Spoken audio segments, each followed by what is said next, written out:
స్వాగతం. నేను మొహమ్మద్ అబ్దుల్ బారీ. ఈ రోజు జూబ్లీహిల్స్ బై ఎలక్షన్ సందర్భంగా ఎర్రగడ్డ డివిజన్ లో బీజేపీకి సంబంధించిన పెద్దపల్లి ఎక్స్ ఎంపీ వెంకటేష్ గారు పర్యటిస్తున్నారు.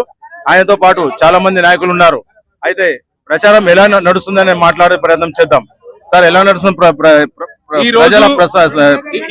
ఈ రోజు తెలంగాణ రాష్ట్రంలో కనుమరుగవుతున్నటువంటి కాంగ్రెస్ పార్టీ, అంటగడుతున్నటువంటి టిఆర్ఎస్ పార్టీ, మేము ఇంటింటికి ప్రచారంలో మోడీ గారి నాయకత్వంలో దీపక్ గారు జూబ్లీహిల్స్ అభ్యర్థిగా పోటీ చేస్తున్నటువంటి శుభ సందర్భంలో మా బీజేపీ కార్యకర్తలు, నాయకులు ప్రతి ఒక్కరు కూడా ఇంటింటికి ప్రచారానికి వెళ్ళినటువంటి సందర్భంలో ప్రతి ఒక్క తల్లి, యువకులు, నిరుద్యోగులు కులాలకు అతీతంగా, మతాలకు అతీతంగా భారతీయ జనతా పార్టీకి ఓటేసి దీపక్ రెడ్డి గారిని భారీ మెజార్టీతో గెలిపిస్తామనేటటువంటి ఆత్మవిశ్వాసాన్ని ఆ తల్లులు, ఆ అక్కలు, ఆ చెల్లెలు, ఆ అన్నలందరూ కూడా వాళ్ళు వ్యక్తపరుస్తున్నారు వారి యొక్క ఆలోచన విధానాన్ని. ఎందుకంటే ఈ రోజు తెలంగాణ రాష్ట్రంలో 10 సంవత్సరాల టిఆర్ఎస్ పాలనలో అవినీతి కుటుంబ పాలన తప్ప ఈ రాష్ట్రానికి దళితులకు, పేదలకు, నిరుద్యోగులకు, ఉద్యోగులకు, మహిళలకు చేసింది శూన్యం.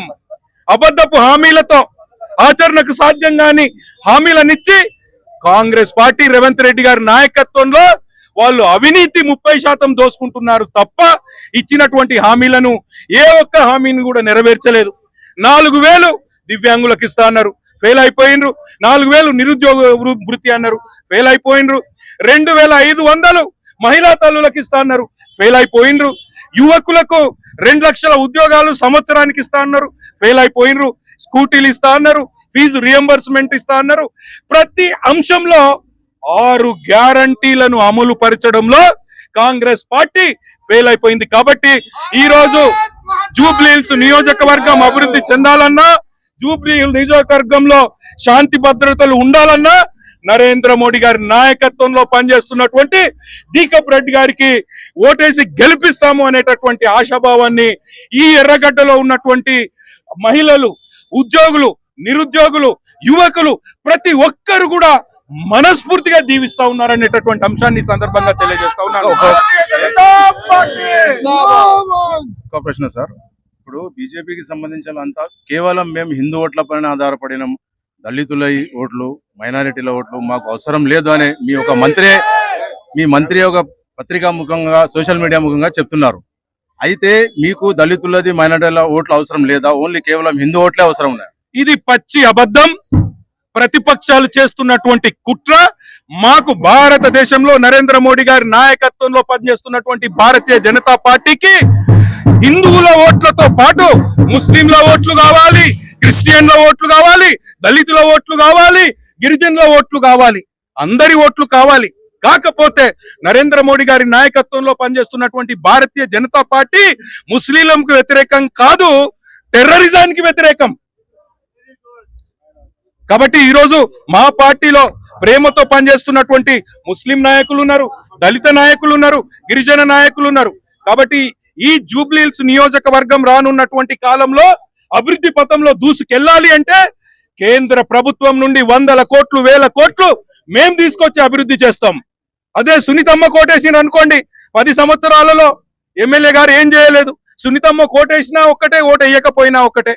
అదే విధంగా ఈ రోజు ఈ జూబ్లీహిల్స్ లో ఉన్నటువంటి ప్రజలను భయభ్రాంతులకు గురి చేస్తున్నటువంటి కాంగ్రెస్ అభ్యర్థి ధమ్కీలిస్తున్నాడు, గుండాయిజం చేస్తా అంటున్నాడు, రౌడీజం చేస్తా అంటున్నాడు, కబ్జాలు చేస్తా అంటున్నాడు, ఇళ్లలోని కూలగొడతా అంటున్నాడు.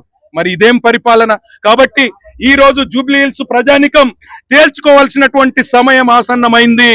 ఈ జూబ్లీహిల్స్ కాపాడబడాలన్నా, కూల్చివేతలు ఆగాలన్నా, అభివృద్ధి జరగాలన్నా నరేంద్ర మోడీ గారి నాయకత్వంలో పనిచేస్తున్నటువంటి దీపక్ రెడ్డి గారికి మీరు కమలం పువ్వుకు ఓటేసి భారీ మెజారిటీతో గెలిపించాలని చెప్పేసి జూబ్లీహిల్స్ నియోజకవర్గంలో ఉన్నటువంటి ప్రజలందరికీ 2 చేతులెత్తి విజ్ఞప్తి చేస్తా ఉన్నాను.